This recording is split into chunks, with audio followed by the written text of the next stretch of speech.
The Yacht by Kayte Nunn. So this is set aboard the mega yacht Ambition, and we mainly follow the Thyssen family, who on the surface appear to be extremely successful property developers. Setting off on a family holiday around the Balearic Islands. On board we have Evan, the patriarch, Sandrine, his young third wife, their baby son Max, his eldest children from his first marriage, Melissa and Rocco, Kitty, his daughter from his second marriage, and Rocco's friend Julian, as well as an assortment of deckhands and other crew members that are there to make their stay aboard the ship run as smoothly as possible. Beneath the surface of this supposedly rich family, dark secrets lurk. Financial distress, hidden affairs, broken relationships, failed ambitions, and a lifetime of family tension.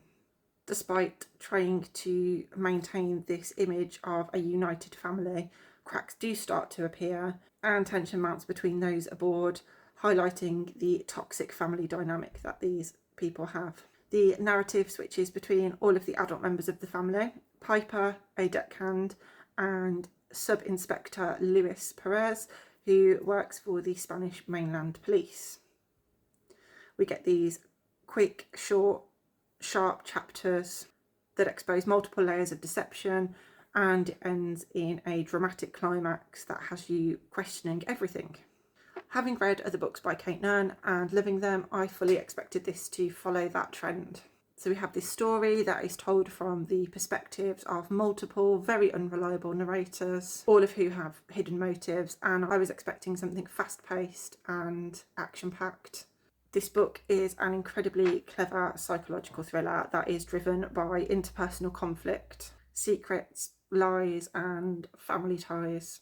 There is this kind of deep dive into how beneath the glossy and united exterior that wealthy families present lies emotional damage, corruption, and moral compromise. The author did a great job of tying the kind of main plot of the story up really nicely, but it still leaves a lot of unanswered questions without ruining the overall effect. Something that I did particularly love about this book is the inclusion of news articles about the events that happen on board, and at the ends of some of the chapters you get these kind of little snippets of what appear to be forum responses from people who have read these articles, and this just mounts up the tension as it presents to you things that you might not have thought of yourself and has you doubting what the characters are saying even more.